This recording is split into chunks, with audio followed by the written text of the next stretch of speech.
아니라 각 사람의 인도 안에서 충분히 우리 공동체적으로 전체적으로 또 당신의 모든 피조 세계를 온전하게 하시고 치유하시고 회복하시는 분이심을 우리 기억했으면 좋겠습니다. 그뿐만 아니라 또 이 일을 하나님께서 직접적으로 하시는 영역들이 많지만 그럼에도 불구하고 하나님의 형상으로 지어진 우리에게 많은 부분을 위임해 주셨어요.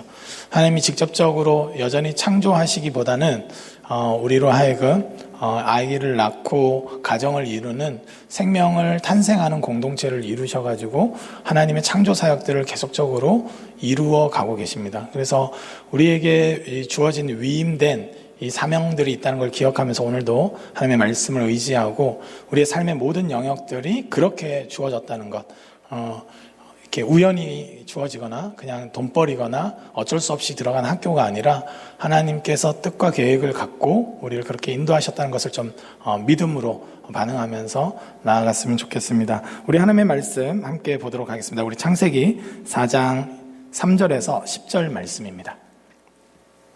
창세기 4장 3절에서 10절입니다. 저와 교대로 읽고 우리 10절 말씀 같이 읽도록 하겠습니다. 제가 읽겠습니다.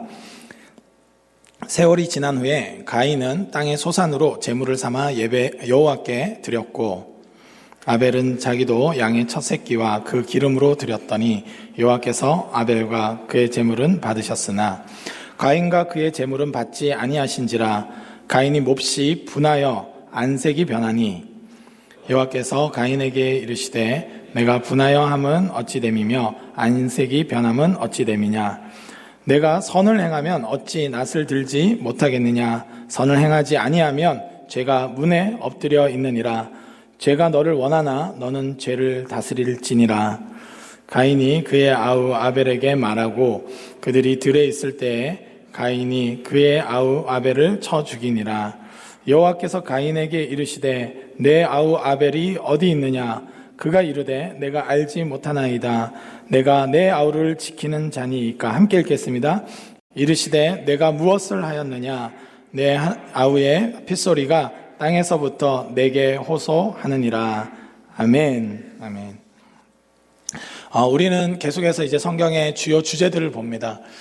제가 때로는 이단들이 되게 부러울 때가 있어요. 그거는 성경을 굉장히 단순화시켜서 한 가지 측면만 강조하면 되기 때문에 특별히 많은 신학적 공부나 성경 공부가 필요 없고 딱 한 눈만 그래서 이제 집중해서 세뇌시키면 되기 때문입니다. 그런데 이제 삶을 알고 진리를 아는 사람으로서 그런 방식이 옳지 않다는 걸 알고 있습니다. 삶은 그렇게 단순하지 않기 때문이죠. 우리가 고난의 문제에 대해서도 그냥 인과응보적으로 이렇게 해석할 수도 있지만 고난은 그렇게 단순한 문제가 아닙니다. 가정을 이루는 것조차도 우리 어머니 아버지를 보면 그토록 싸우는데 왜 그렇게 서로 사랑하시는지 이해할 수 없죠. 그것이 참 신비로운 건데 삶이 그렇게 단순하지 않습니다. 그렇기 때문에 이 각도 저 각도 여러 가지 인생에게 주어진 주요 주제들을 또 그런 핵심적인 관점들을 우리가 갖지 않으면 한 곳에 치우쳐서 굉장히 병적인 모습을 보이거나 왜곡된 형태로 삶을 살아갈 수 있기 때문입니다. 그래서 성경을 이렇게 바라볼 때 사실은 하나님 나라라는 관점을 가지되 하나님 나라 안에 있는 풍성한 요소들이 있죠. 각 개인으로 보면 우리가 하나님의 형상으로 지어진 존재. 그래서 그 주제로만 성경을 쭉 읽도에도 충분한 많은 내용들이 나올 수 있습니다. 그뿐만 아니라 우리가 회복되는 피조 세계를 좀 생각하면 성경이 그것에 되게 무관심할 것 같지만 하나님은 이 토지에 대해서 땅에 대해서 굉장히 많은 관심을 갖고 계시고 하나님이 우리 인간에게만 복을 주신 게 아니에요. 보면 다섯째 날에 새들과 물고기야 그런 짐승들에게 복을 주시는 장면들이 나옵니다. 우리는 우리로 하여금 우리만 굉장히 특별한 피조물이라고 말하지만 물론 하나님이 하나님의 형상으로 우리를 지으셨기 때문에 특별한 건 맞지만 여전히 하나님 눈 안에는 이 피조세계 모든 곳곳이 소중한 곳이라는 것을 우리가 기억해야 합니다. 그렇기 때문에 성경을 읽어볼 때 이제 그런 차원으로 읽어봐도 충분히 하나님께서 많은 말씀들을 하고 있었다는 것을 알게 돼요. 오늘은 특별히 좀 예배의 측면에서 좀 살펴보려고 하는데 사실은 이 예배만큼이나 그리스도인에게 익숙한 게 어디 있겠습니까? 여러분들은 일주일에 한 3-4번에, 죄송합니다. 한 번에 예배를 보통 드리시는 것 같은데, 또는 좀 많이 드리면 2번, 또는 좀 더 많이 드리면 한 4번 정도. 저희 때는 좀 과도하게 예배에 대한 열심이 있어서, 새벽 기도, 수요 예배, 금요 기도회, 청년부 예배, 그리고 주일 일부 예배, 고등부 교사로 하면 고등부 예배, 그리고 오후 예배 때는 찬양대로 섬기는 그야말로 예배의 그 폭포수 가운데 살았던 기억이 있습니다. 그래서 이제 예배에 목숨을 걸자 막 그랬던 구호들도 참 많았죠. 근데 이렇게 익숙한 예배, 자주 드리는 예배임에도 불구하고 그 예배가 하나님의 뜻에 부합하지 않는 예배가 있다는 것이 이것이 문제입니다. 우리는 이 익숙한, 나도 모르게 익숙한 것들에 대해서 한 번씩 본질적인 질문이 좀 필요합니다. 우리는 누구나 다 사랑을 하는데 사랑이 무엇인가 이렇게 질문해 보면 생각보다 그 답이 단순하지가 않아요. 그리고 우리가 익숙하게 하는 또 늘 보는 부부란 무엇인가? 우리 저기 신혼부부가 항상 이렇게 와주셔서 청년들을 위해서 이렇게 기도해 주다가 가시기도 하는데 이 부부가 뭘까? 이 부부가 됐음에도 불구하고 부부에 대한 질문이 우리 가운데 있는 것입니다. 그래서 우리가 한 번씩 보면 우리 예배에 대해서 어떠한 예배가 하나님을 기쁘게 하실까 하는 묵상을 간간히 해보는 것은 굉장히 좋은 것 같아요. 저도 한 번씩 이렇게 주제들이 있어요. 이렇게 길 가면서나 또 집에 있으면서 우리 아이들에게도 그런 말을 합니다. 얼마 전에 이제 스크류테이프의 편지를 읽고 제가 오랜만에 그 개념이 떠올라서 예준이 수아가 학교 갈 때 제가 딱 이게 먼저 이렇게 저희가 불러서 아빠가 이렇게 얘기 하나 해줄게 이렇게 하면서 사탄은 이 미래에 대한 두려움과 염려로 인해서 이 현재에 하나님께서 주시는 행복을 누리지 못하게 하는 존재다. 그래서 오늘 가서도 내일 일을 염려하지 말고 오늘 하루로 족하니까 재밌게 보내고 공부도 열심히 하고 행복하게 보내라 이렇게 하면서 이렇게 기도를 해주고 보냈는데 저희 딸이 이제 제가 볼 때는 곰곰이 생각을 생각보다 많이 했던 것 같아요. 그래서 자기 친구한테 불러가지고 친구 한 명이 있는데 여자친구 한 명 불러가지고 내가 너도 알다시피 우리 아빠가 목사잖아? 이러면서 그래서 우리 아빠가 해준 얘기인데 너한테 한번 들려주고 싶은데 어때? 이렇게 해가지고 얘기를 해줬다는 거예요. 맥락이 틀리지 않더라고요. 어떤 얘기 해줬냐고 해봤을 때 기억을 되게 잘하고 얘기를 해줬더라고요. 그래서 이렇게 미래에 대한 염려를 그런데 이제 그러면서 한 가지 이런 주제에 대해서 가족에서도 막 같이 토론을 하고 얘기하는 것 이런 것들이 사실은 우리가 늘 살고 있잖아요. 현재, 과거, 미래를 늘 논하지만 그것이 어떤 의미인지 우리에게 어떻게 우리는 그것을 대해야 되는지 이런 본질적인 질문들이 없으면 어느 순간 보면 굉장히 우리에게 주신 많은 선물들 하나님께서 주신 많은 것들을 왜곡되게 이해하고 그리고 오히려 너무 무시하면서 살다 보니까 그와 상관없이 그 복들을 누리지 못하고 사는 때가 굉장히 많은 것입니다. 여러분 예배 또한 그럴 수 있어요. 예배는 하나님께서 제정하셨죠. 예배는 무엇보다 하나님을 높이고 경배합니다. 여러분 우리 찬양 시간에 주님만을 높이셨습니까? 할렐루야. 마스크를 뚫고 나오는 음파들이 끊임없이 이렇게 들려졌나요? 아니면 이제 마스크를 핑계로 여러분 그러니까 하나님을 높이고 경배하는 거죠. 1차적으로는 하나님의 주인 되심을 고백하는 행위가 바로 예배입니다. 여러분 우리가 예배를 드린다는 것은 여전히 예수 그리스도가 우리의 주인이시라는 것, 내 삶의 정황과 환경과 상관없이 삶의 주인이시라는 것을 고백하는 행위예요. 여러분 그러므로 이 예배를 드리는 예배자는 하나님의 사람이라는 것입니다. 여러분 그런 차원에 우리는 예배를 드려요. 예배는 또한 하나님이 주인 되기 때문에 여러분 우리가 늘 예배 시간에 회개 기도하고 참회 기도의 시간을 갖거나 이럴 때 이걸 좀 이렇게 견디기 힘들어하는 경우도 있지만 사실은 우리의 삶을 딱 보니까 하나님을 주인으로 인정했을 때 하나님의 통치 방식 또 하나님이 이 인류를 끌어가시는 방식 하나님이 이 세상을 통치하시고 우리 삶을 각 개인을 인격적으로 또 사랑하시면서 이끌어가고자 하는 그분의 뜻에 우리가 비추어 보니까 우리 삶이 왜곡되어 있고 우리 삶이 무너진 부분들이 보이기 때문에 그분이 주인이시고 내가 그분의 자녀고 그분의 종인데 거기에서 벗어났기 때문에 그 벗어났음을 고백하는 차원으로 우리는 회개 기도를 하는 거예요. 제가 돌이키기 원합니다. 그러니까 우리의 삶에 대한 그 비추시는 하나님의 말씀들을 보면서 회개하는 일들이 있어야 되는 것이죠. 여러분, 예배를 드리고 갔는데 물론 너무 피곤한 날은 졸다가만 갈 수도 있다고 생각합니다. 저는 괜찮아요. 상처받지 않습니다. 왜냐하면 이제 제자들이 매번 말하지만 제자들이 그렇게 졸면서도 겟세마네 동산에서 예수님이 기도하셨던 것들, 그런 내용들을 기억을 하더라고요. 저도 졸아본 경험이 있는 자로서 설교 내용은 다 기억하는데 눈꺼풀이 조금 무거웠을 뿐인데 나를 너무 그렇게 보시는 거 아닌가, 이런 생각을 했던 시절들이 참 많았어요. 그래서 상처 안 받습니다. 지금도 눈꺼풀이 조금 무거운 분들이 있지만 음파가 거기 안에 들어가서 주님의 말씀이 들려지길 원합니다. 여러분, 그러니까 그럼에도 불구하고 예배의 본질과 닿지 않고 그냥 돌아간다면 그만큼 허망한 일이 어디 있겠습니까? 늘 예배한다고 하고 늘 예배자로 섰다고 하면서 예배의 본질에 부합하지 못하고 예배를 제정하신 하나님의 이유와 이 이유에 합당하지 않게 그렇게 보내고 가면 참 안타까운 것이죠. 그리고 우리가 얼마 전에 안식일, 주일의 개념에 대해서 살펴봤는데 그 주일에 있어서 또 핵심적인 것이 바로 예배가 아니겠습니까? 그러니까 이 예배를 어떻게 드리느냐는 굉장히 중요한 문제인 것이죠. 오늘 아담과 하와의 아들들인 가인과 아벨이 소개되어 있습니다.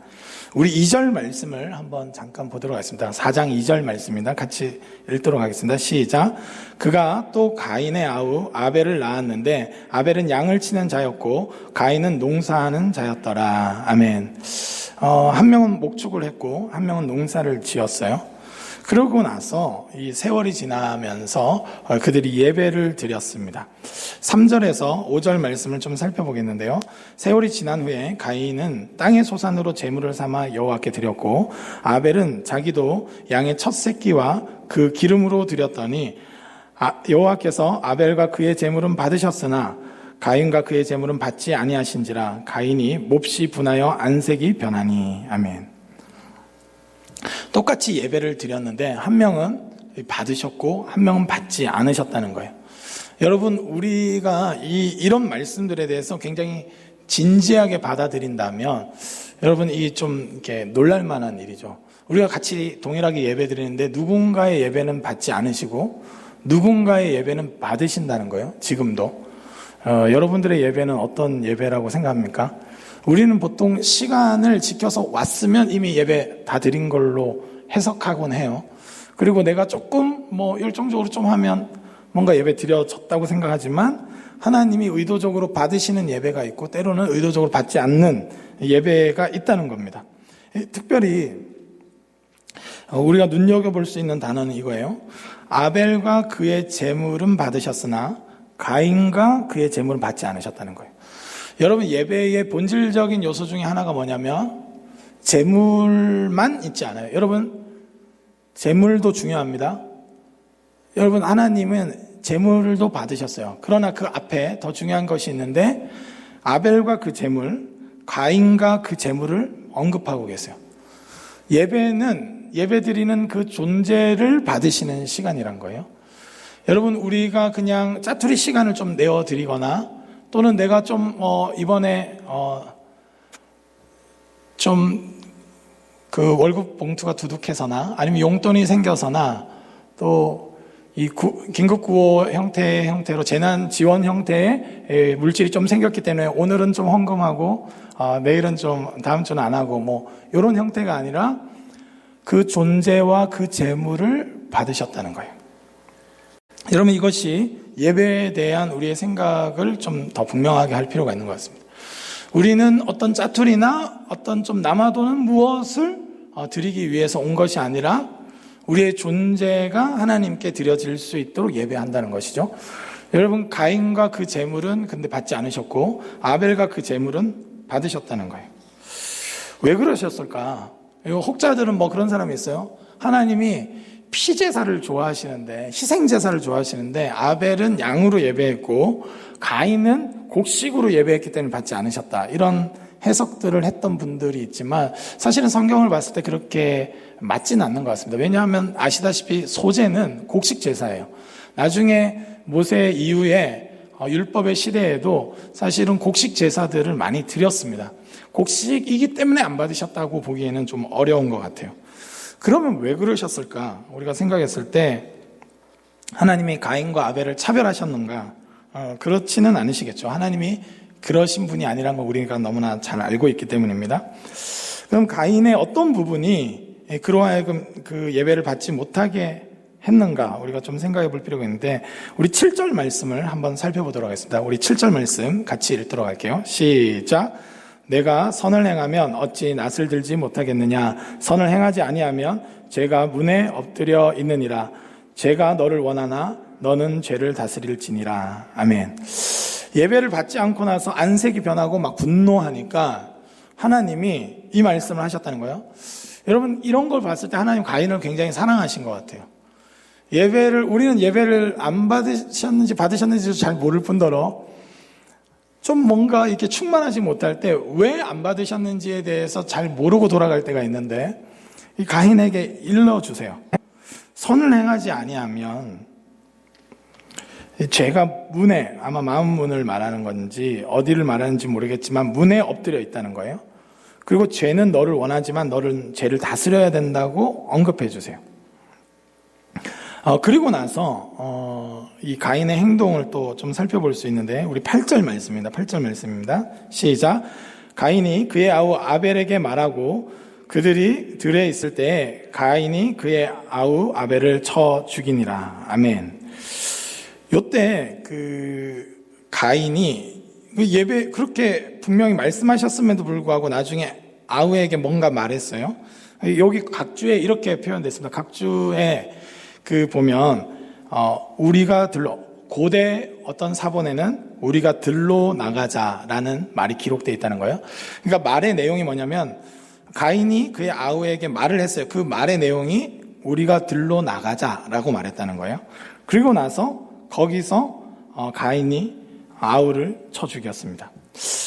하나님이 죄에 대해서 언급하셨을 뿐만 아니라 가인의 행동을 봤을 때 그의 예배가 왜 그 존재와 그 제물을 받지 못하는 예배가 됐는가 우리가 생각했을 때 우리식으로 표현하면 제가 생각할 때는 이 예배당 영성인 것 같아요. 예배당용 영성. 여러분 아마 우리 고등부 애들을 이렇게 이야기해 보면 너무 순수하게 생겼어요. 진짜 고등부 애들 보면 대체로 너무 순수하게 생겼는데 그렇게 맑고 아름답고 순수한 애들이 학교만 가면 욕을 진짜 어마어마하게 한다는 사실이 그 애들이 한다고 말해도 안 믿겨요. 진짜 어떻게 그렇게 순수하고 아름다운 눈빛을 가지고 그럴 수 있을까? 저는 우리 교회 와서 그렇게 심하게 욕하는 사람은 잘 못 본 것 같아요. 은지자매 정도 이렇게 보통 습관에 따라서 항상 정직하기 때문에 이렇게 하는 거 몰라도 다른 사람들은 본 적이 거의 없는 것 같은데 대체로 우리는 예배당 하면 하나님이 거하시는 곳으로 여기고 하나님의 사람들을 만나기 때문에 우리는 좀 긴장하고 좀 더 바른 모습을 보이려고 합니다. 아마 가인의 재물에 흠이 있었던 건 아닌 것 같아요. 그 곡식을 드렸는데 문제는 뭐냐면 그의 일상이 여러분 예배라는 것은 이 일상과 분리될 수 없는데 사실은 특별히 그 제사 제도를 쭉 살펴보면 자기가 기른 이 양이나 소를 가지고 오거나 자기가 이 곡식들 키운 것들을 가지고 오게 되어 있습니다. 여러분 그러니까 어디서 이제 어쩔 수 없이 너무 먼 곳에 사는 사람들은 이 돈 주고 사는 형태를 드릴 수는 있지만 기본적으로 하나님이 원하시는 거냐면 자기의 일터에서 있었던 소중한 것, 흠 없는 것을 가지고 와서 예배해야 된다는 것이죠. 여러분 그런 의미에서 우리가 지금은 현금으로 이제 헌금을 하죠. 여러분들 혹시 쌀을 갖고 오시거나 이런 분들 없으시죠? 헌금함을 잘 확인해 보세요. 그래가지고 이제 우리는 현금으로 헌금을 하고 있습니다. 이러다 보니까 우리가 좀 무감각해질 수 있어요, 사실은. 하나님은 헌금을 받으시는데, 여러분들이 드린 귀한 예물을 받으시는데, 여러분 일한 것들에 대해서 11조를 하거나 감사 헌금을 하거나 우리가 그렇게 드리는 거죠. 여러분, 우리가 11조는 뭐 다음에 기회가 되면 좀 더 언급을 할 건데요. 이것을 드리는 전통을 우리가 지켜나가는 것은 우리의 일터에 있어서 내가 일한 소중한 그곳에서도 내가 하나님의 뜻대로 순종하고 믿음으로 살고 하나님의 방식으로 벌었던 돈, 벌었던 모든 것들, 내 일터에 있어서도 하나님의 주인됨을 인정하는 차원으로서 우리는 11조를 드리는 것이죠. 여러분, 재물을 갖고 온다는 것은 단순하게 내가 큰 액수를 갖고 오느냐가 아니에요. 여러분, 예수님이 과부가 드린 두렙돈을 가장 큰 재물로 보셨습니다. 여러분, 그러니까 자신의 삶에 있는 그 영역에서 정말 소중한 것들, 그곳에서 하나님이 주인이시라고 하는 고백을 담아서 가져오는 것이죠. 여러분, 그런데 가인은 평상시 때는 죄를 짓고 평상시 때는 크게 어땠는지 모르겠지만 아마 흔적에 의하면 하나님께서 굳이 죄의 문제에 대해서 심각하게 말씀하신 걸 봤을 때 그의 일상은 예배 드리는 자로서 흠이 없어란 말이 아니에요. 죄의 문제를 죄로 취급하는 차원으로 예배를 바라보거나 자신의 일상이 이 재물과 다 있다는 차원을 이해하지 못한 채로 나름대로 많이 들고 왔어요. 여러분, 혹시나 오늘 헌금하셨는데 어디서 훔친 돈으로 헌금하시지 않길 주님의 이름으로 축복합니다. 이게 중요한 거예요. 여러분, 훔친다는 것이 단순하게 남의 것을 바로 훔치는 것도 있을 수 있지만 내가 일하기로 한 만큼의 바른 일을 하지 않고 굉장히 많이 놀고 먹고 해갖고 횡재다 하는 돈, 그런 차원으로 남의 것을 가지고 온 돈을 하나님 기뻐하시지 않는다는 거예요. 여러분, 그러니까 우리의 일상의 차원에서 하나님을 예배하는 삶이 없이 하는 재물, 그것을 별로 안 기뻐하신다는 겁니다. 우리 청년들은 아마 대체로 굉장히 치열하게 여러분 공부하고 심지어는 용돈을 아껴가면서 또는 열심히 일하고 그것으로 하나님 앞으로 왔다고 생각합니다. 그런데 중요한 것은 정말로 그 존재와 그 재물을 하나님 받기를 원하시는데 그 일상 가운데 자기 일터 가운데 하나님을 인정하는 차원의 삶이 없이는 이 예배가 온전하지 못할 수 있다는 거예요. 하나님 거절하기를 원하실 수 있다는 겁니다. 하나님은 예배를 통해서 우리의 일상을 회복하기를 원해요. 이거는 상호작용입니다.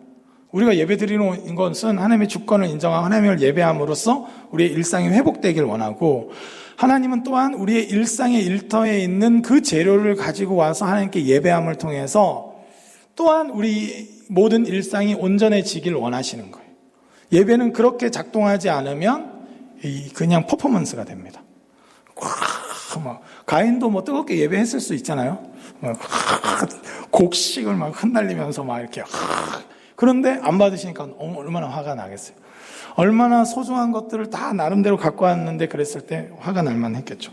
그런데 특별히 그렇게 보이는 이유는 가인이 나중에 아벨을 죽이는 장소도 그런 거예요. 아마 이것을 긴 시간으로 볼 수도 있고 짧은 시간으로 볼 수 있는데, 짧은 시간으로 본다면 아마 예배 드리고 나서 하나님께서 그런 마음을 주셨고 그런 생각들을 주셨는데 나중에 딱 보다가 아벨을 불러요. 말합니다. 들로 나가자.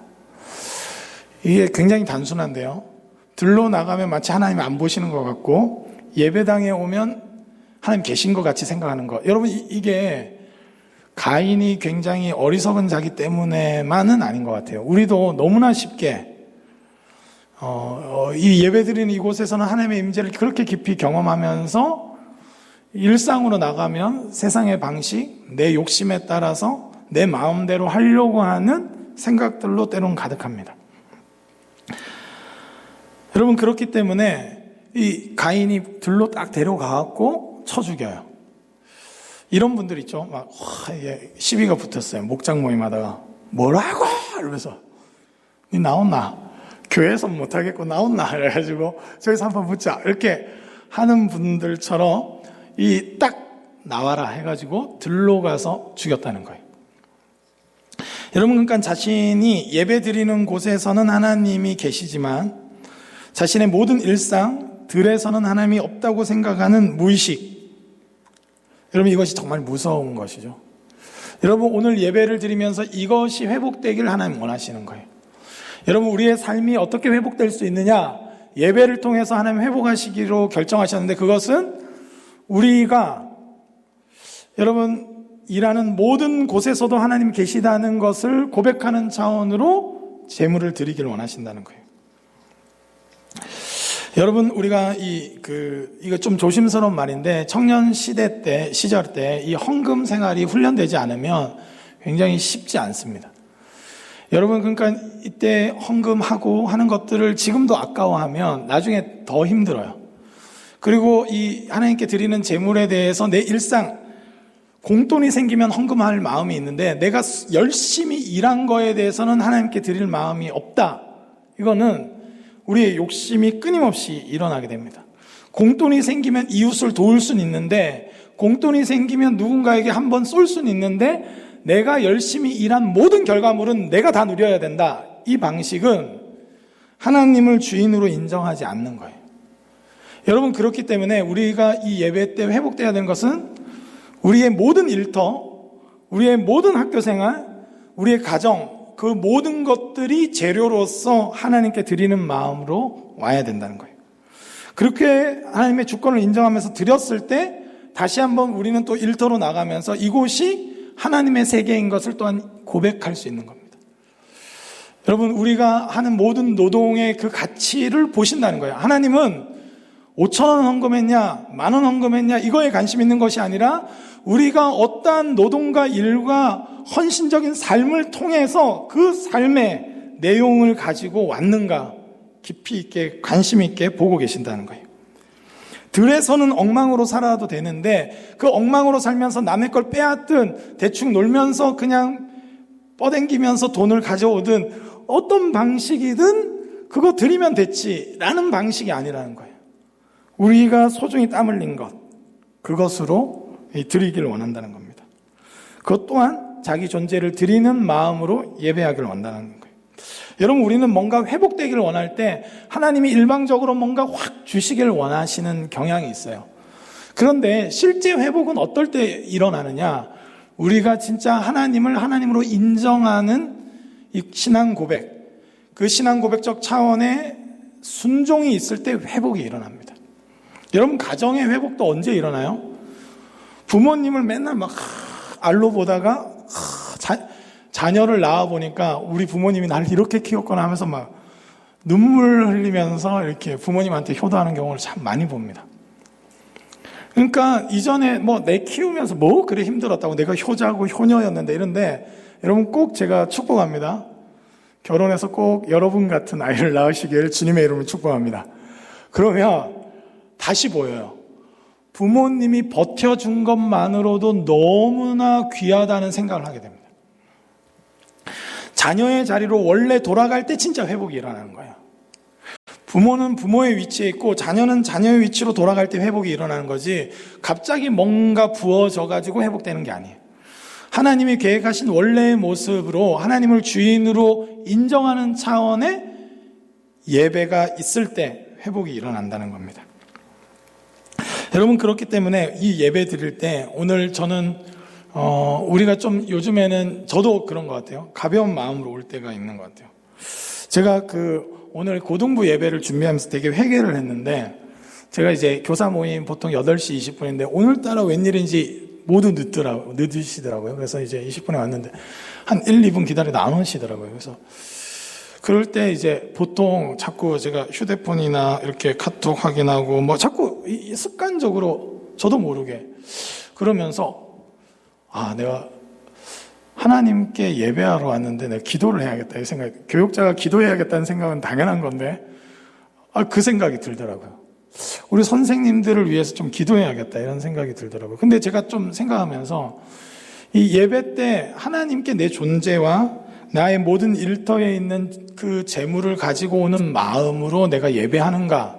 내가 이 설교를 준비해 놓고 이 고등부 예배는 그냥 슬쩍 그렇게 하고, 청년부 예배 때는 막 준비하고, 이런 마음은 아닌가 이런 생각이 들면서 되게 하나님께 죄송했어요. 그러면서 회개가 되더라고요. 이 예배 한 번 한 번이 내 존재를 드리고 또 나에게 주신 모든 것들을 소중한 것들을 하나님의 주권을 인정하는 차원으로 드려야 되는 것인데 라는 생각이 들면서 열심히 기도를 하고 있는데 한 선생님이 이제 딱 들어오셔가지고 이제 멈췄는데, 여러분, 우리가 예배에 대한 태도가 어느 순간 그냥 너무 가볍게 몇몇 지체들 좀 얼굴 보러 가는 정도나 또는 내가 좋아하는 찬양 조금 부르러 가는 정도로 너무 격화돼 있진 않을지 돌아보게 됩니다. 그냥 예배당, 여러분, 그러니까 예배를 바르게 예배로 드릴 때 우리는 일상의 원래 영성이 회복될 수 있는 것이죠. 여기에만 계신 하나님이 아니라 여기 계신 하나님이 내 모든 일상을 재료로 갖고 오시길 원하는 하나님으로 인식해야 되는 겁니다. 또한 가인의 예배는 제가 볼 때는 이 예배당 영성에서 였기 때문에 문제가 있었고, 또 한 가지는 이 같은 맥락인데요, 제가 생각할 땐 자기 욕망을 강화하는 예배를 드렸던 것 같아요. 어떻게 그렇게 추론할 수 있느냐? 예배를 드려놓고 안 받으니까 화를 내요. 그러니까 이제 그 성경의 창세기 보면 차자 모티브가 굉장히 많습니다. 여러분, 고대 사회는 장자가 무조건 대빵이에요. 고대 사회는 다 늘 그랬습니다. 사회적으로 모든 전통이 그래요. 그런데 성경엔 자주 차자를 소중히 여기는 장면들이 나와요. 오늘도 아벨을 인정하시는 모습이 나타났어요. 그 나중에 보면 또 이삭과 같은 경우도 이스마엘이 있고 이삭이 있지만 이삭을 결국 약속의 자녀로 택하세요. 그리고 또 이삭조차도 에서를 굉장히 편애하지만 에서가 아니라 야곱, 나중에 그 요셉도 마찬가지고 또 요셉의 아들인 므낫세와 에브라임 중에 에브라임, 그래서 의도적으로 차자를 축복하시는 부분이 있습니다. 하나님의 주권적인 거예요. 나는 당연시 여기는 것, 나는 모태신앙이니까 당연히 대단한 존재라고 착각하시면 안 돼요. 하나님은 나중된 자를 먼저 되게 하시는 분이에요. 아멘? 네, 아멘. 여러분, 그러니까 늘 당연시 여겼어요. 늘 아마 부모님들도 편애했을지도 몰라요. 가인의 이름의 뜻이 등남하였다 하면서 어둠이거든요. 그러니까 굉장히 이렇게 흥분했던 것 같아요. 가인을 주시다니 이러면서. 그런데 가인은 늘 그런 대접을 받다가 하나님이 아벨의 예배를 받으시고 자기 예배를 받지 않으니까 분노해요. 예배조차도 내가 우선돼야 되고, 예배를 통해서도 내가 더 있어 보여야 되고, 예배를 통해서도 내가 장자됨이 나타나야 된다는 사고방식이 있었던 것 같아요. 근데 하나님은 노 하셨어요. 여러분들은 예배를 드리러 왔어요. 우리가 같이 예배 드리러 왔죠. 우리의 욕망을 더 강화하는, 내가 더 돋보이고 내가 더 위대해 보이고 내가 장자로서 더 인정받는 것이 목적으로 왔는가, 아니면 하나님 그분의 주권을 인정하러 왔는가, 이것을 질문해 봐야 돼요. 예배당 영성 또한 문제지만 자기 개인의 욕망을 더 강화시키는 차원의 예배는 하나님 받지 않으십니다. 여러분, 똑같이 일상에서 실패했을 수 있어요. 그런데 실패했는데 죄를 똑같이 지었을 수 있습니다. 아벨도 무음하진 않았겠죠. 그런데 와서 내 욕망을 더 강화하기 위해서 예배하느냐, 아니면 자기를 부인하고 나의 연약함을 인정하고 죄를 회개하고 하나님의 주인 되심을 인정하는 예배를 드리느냐, 이것이 굉장히 중요한 거예요. 여러분, 우리 기독교의 많은 경우에 하나님만이 주인이십니다라고 고백하면서도 늘 자기 욕망을 채우기 위해서 예배하러 오는 경우가 있어요. 여러분, 하나님 우리의 기도에 응답하시는 분입니다. 하나님은 우리의 필요를 아시는 분이에요. 일용할 양식을 주길 원하시는 분이에요. 그럼에도 불구하고 과도한 자기 숭배적 욕망을 하나님 거부하시는 분이에요. 여러분, 우리는 예배할 때 언제 진짜 회복이 일어나냐? 자기 부인이 일어나고 자기 죄에 대한 회개가 있을 때 회복이 있는 거죠.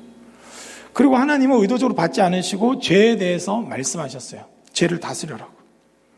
그러나 가인은 더 오히려 죄를 다스리려고 하는 하나님을 붙잡음보다, 자기 부인보다 오히려 장자인 자기에게 이 수치감을 줬던 차자인 아벨을 배제시키고 죽이고 혐오하고 배제함으로 자기를 더 돋보이고자 하는 선택을 합니다. 여러분, 우리는 또 이 일상으로 돌아가게 되는데, 저는 우리의 욕망을 제어하고 좀 더 자기 부인하고 좀 더 죄에 대한 회개가 있는 예배를 드릴 수 있길 원합니다. 여러분, 세상이 만만치 않잖아요. 죄의 유혹이 만만치 않습니다. 저는 어린 아이들도 막 회개 기도하는 거 보면 뭐 저 어린 나이에 뭘 그렇게 죄를 많이 지었을까 이런 생각이 들곤 해요. 그러나 그들의 현실이 쉽지 않은 거예요. 저희 아들이 한 번씩 학교에서 거짓말한 거를 막 저한테 고해성사 하듯이 이렇게 막 얘기할 때가 있어요. 아빠, 사실은 그 선생님 뭐 이렇게 해가지고 제가 순간적으로 모면하기 위해서 그냥 예를 들면 그거예요. 급식 때 이거 다 먹어라 했는데 도저히 먹기 싫은 반찬이 있었어요. 입에 머금고 있다가 화장실 가서 뱉었다는 거예요. 그래서 자기 근데 다 먹은 척 했다면서, 그래서 이렇게 회개를 하더라고요. 제가 그 아이를 보면서 너무 회개해야 되더라고요. 난 더 큰 죄도 자꾸 회개를 안 하는 것 같은데 하면서. 여러분, 이것이 굉장히 과민하다 하면서 자꾸 대충 넘어가다 보니까 너무나 큰 죄에 대해서도 무감각해지고 자기 욕망을 극대화하는 방식으로 하나님을 예배하고, 하나님 이거 반드시 들어주세요. 하나님 이거 안 들어주면 나 삐져요. 나 교회 떠나요. 나 이제부터 헌금 안 할 거야.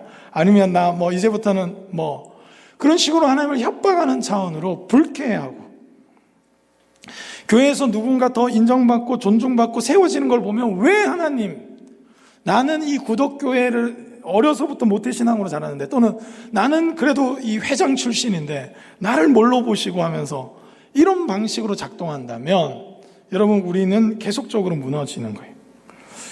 여러분, 그렇게 지적하실 때 하나님의 주인됨을, 내가 욕망이 너무 과도했고 하나님의 주인 되심을 인정해야 됨을 고백해야 될 줄 믿습니다. 예배는 그런 시간이에요. 여러분, 오늘 예배에 와서 여러분의 욕망이 꺾이고 하나님의 뜻이 이루어지는 차원의 결단이 있길 주님의 이름으로 축복합니다. 어떤 몇몇 지체들이 저한테 이제 지원금 나온 거 이거 어떻게 쓸까 막 고민이다 이런 얘기도 하고, 저희 주변에 이제 다른 집사님들도 이 공돈 생겼는데 소고기나 사 먹을까 이렇게 하면서, 여러분 실제로 소고기가 그렇게 많이 팔린다고 해요. 평상시 때는 못 먹었던 소고기 이때나 쓰자. 근데 이제 제가 이제 한 명한테는 그 얘기를 했어요. 좀 하나님께 어떻게 드리고 좀 이웃과 어떻게 쓰고 좀 그런 계획도 좀 세워봐라 이런 얘기를 좀 해줬어요.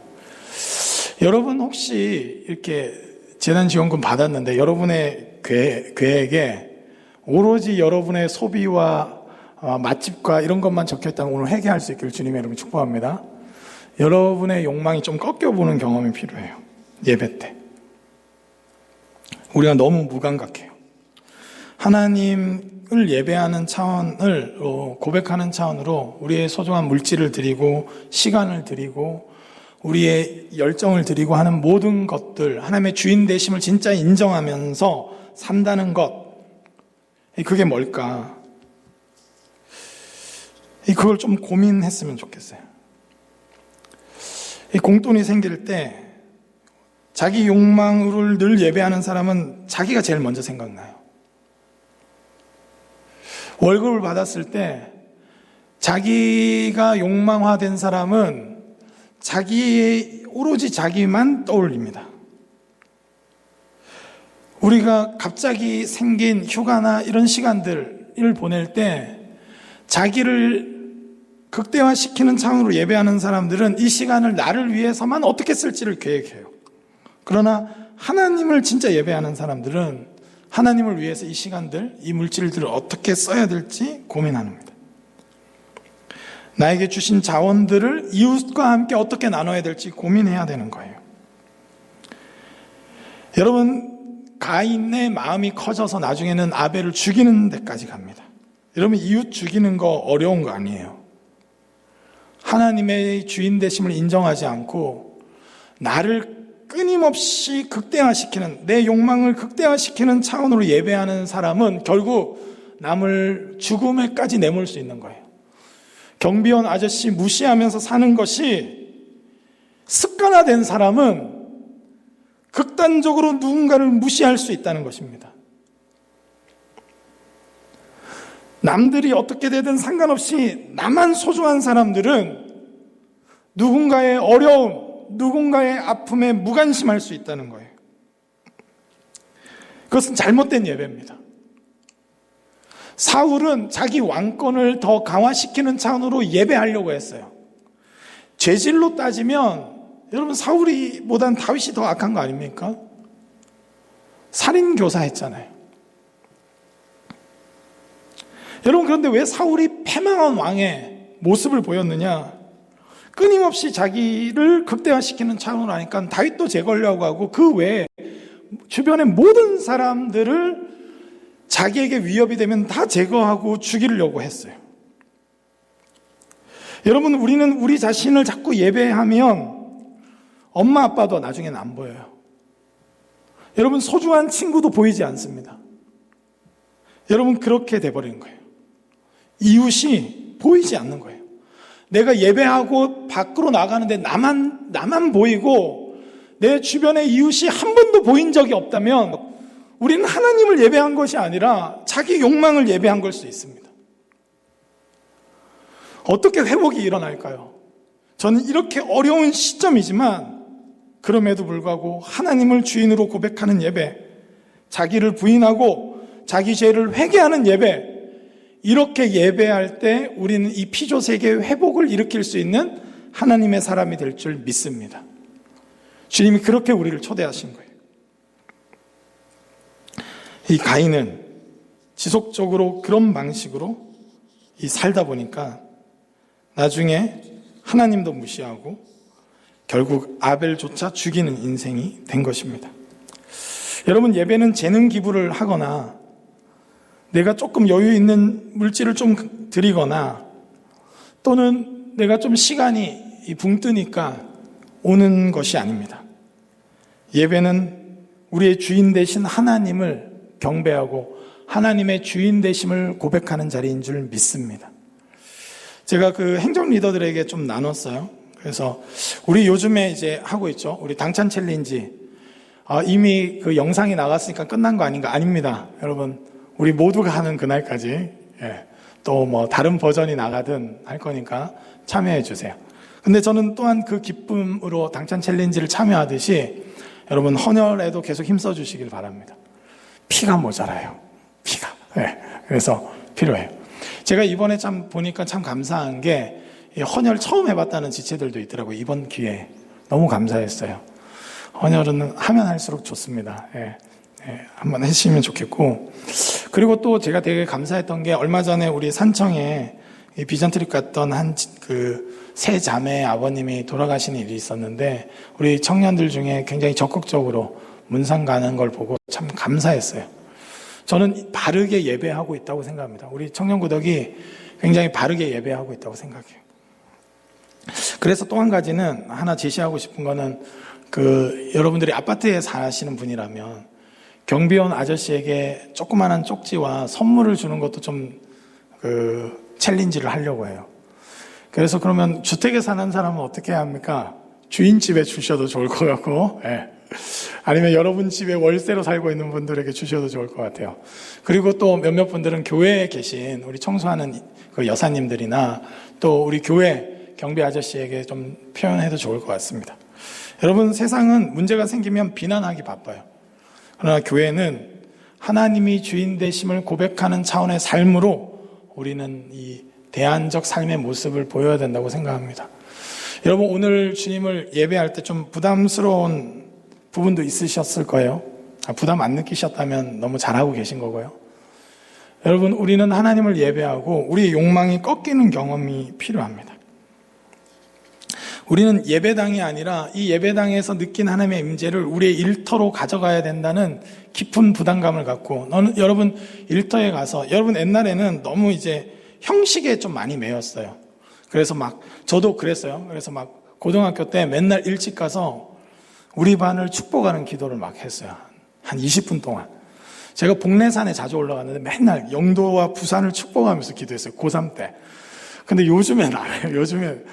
요즘에는 하나님 내 마음 아시죠? 이러면서 맨날 이러는 것 같아요. 되게 회개하게 됩니다. 여러분, 바른 형식과 바른 내용이 다 필요한 건데 내가 좋은 내용을 마음에 품었다고 해서 하나님 그 형식을 너무 배제하는 거예요. 여러분, 우리 도전이 필요한 겁니다. 계속 사랑하고 하나님의 주권을 인정하는 차원으로 예배해야 되는 거예요. 여러분, 가인의 예배, 여러분 이 성경의 쭉 예배를 보면 결국 그 주권은 가장 핵심은 주권이 하나님에 있다는 걸 고백하는 거예요. 선하신 하나님, 자기 존재를 내어주시는 하나님, 우리 자신에게 자기의 살과 피까지 내어주시는 그 하나님을 예배한다는 거예요. 여러분, 그분의 주인 되심을 인정한다면 우리의 모든 일상 또한 주님의 그 가치로 살아야 되고, 우리가 예배당에서만 하나님을 경외하는 것이 아니라 우리의 모든 일터와 우리의 일상 가운데 하나님을 경외해야 될 줄 믿습니다. 더 나아가 예배는 우리의 욕망, 우리의 필요는 구하세요. 여러분, 취업을 위해서 더 기도하시고, 여러분 결혼과 또 여러 가지 것들을 위해서 저는 기도해야 된다고 생각합니다. 그러나 그것과 그 필요와 더불어 혹시나 살짝 들어오는 과도한 욕망이 있다면 꺾으시고, 여러분 하나님과 이웃을 향해서 어떻게 드리고 나누고 섬길 것인지 결정할 수 있는 하나님의 성령이 우리 안에 부어질 수 있기를 주님의 이름으로 축복합니다.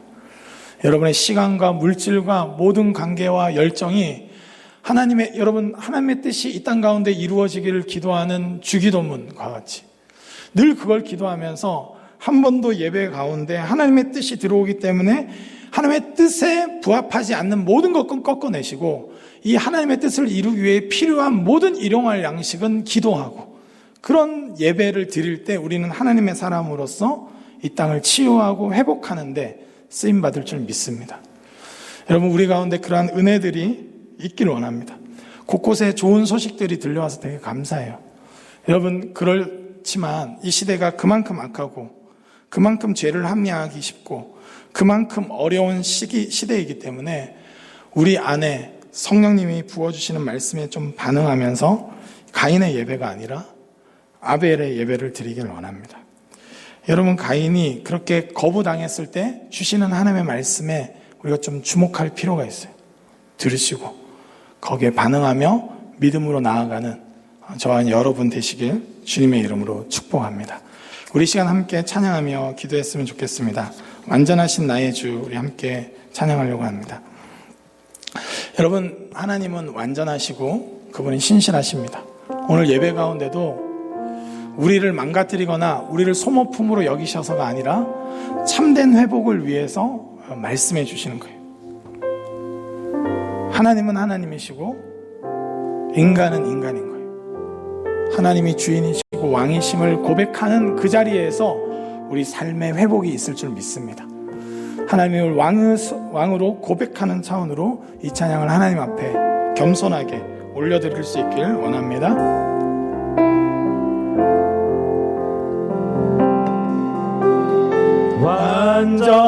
완전하신 나의 주, 의의 길로 나 인도하소서. 행하신 모든 일 주님의 영광 다 경배합니다. 우리 다시 한번 고백합시다. 완전하신 나의 주, 완전하신 나의 주, 의의 길로 나 인도하소서. 행하신 모든 일 주님의 영광 다 경배합니다. 다 경배합니다. 예배합니다. 예배합니다. 찬양합니다. 주님만 날 다스리소서. 예배합니다. 찬양합니다. 주님 홀로 높임 받으소서. 예배합니다. 예배합니다. 찬양합니다.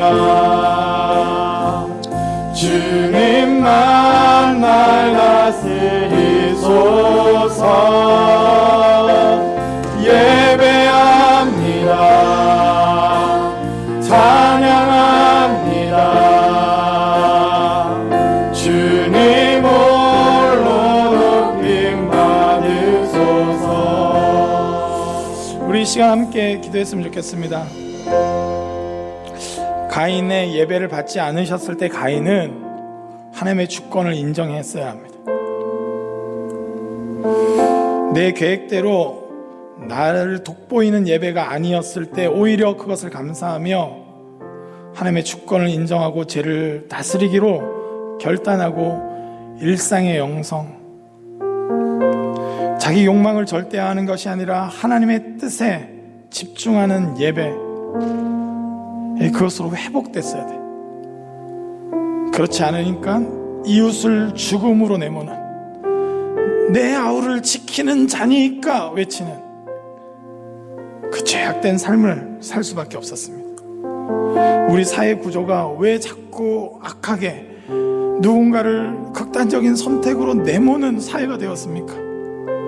자기 욕망을 절대화하는 예배로 가득 차기 때문입니다. 예배당 영성은 있지만 일상의 영성을 잃어버린 우리 기독교인들 때문입니다. 주님, 우리가 주님을 예배하기 원합니다. 주님이 받으시는 예배하기 원합니다. 우리의 물질과 우리의 시간과 우리의 열정과 모든 걸 다해 주님을 주인으로 고백하며 주님을 인정하는 차원으로 예배하며, 그래서 우리의 일터와 우리의 모든 관계 위에 주님이 주인 되시도록 초대하는 예배 드릴 수 있도록 매 주일 예배마다 그렇게 우리의 욕망은 꺾이고 하나님의 뜻은 우리 가운데 분명하게 설 수 있도록 은혜를 더하여 주시옵소서. 주님 역사하여 주시옵소서. 우리의 예배를 위해서, 우리의 일상과 우리의 모든 것들을 위해서 우리 다시 한번 이 시간 기도하며 나아가기 원합니다. 기도하시겠습니다. 하나님 아버지 감사합니다. 주님의 은혜와 사랑을 찬양합니다. 하나님 꺾이기 원합니다. 하나님 그렇게 세워지기 원합니다. 주님, 우리의 예배가 회복되기 원합니다. 우리의 일상이 회복되기 원합니다. 하나님이 주인 되시지 않는데 어떻게 회복될 수 있겠습니까? 하나님이 주인 되시지 않는데 어떻게 우리가 온전해질 수 있겠습니까? 주님 은혜를 더하여 주시옵소서. 주님 회개합니다. 주님 우리를 용서하여 주시옵소서.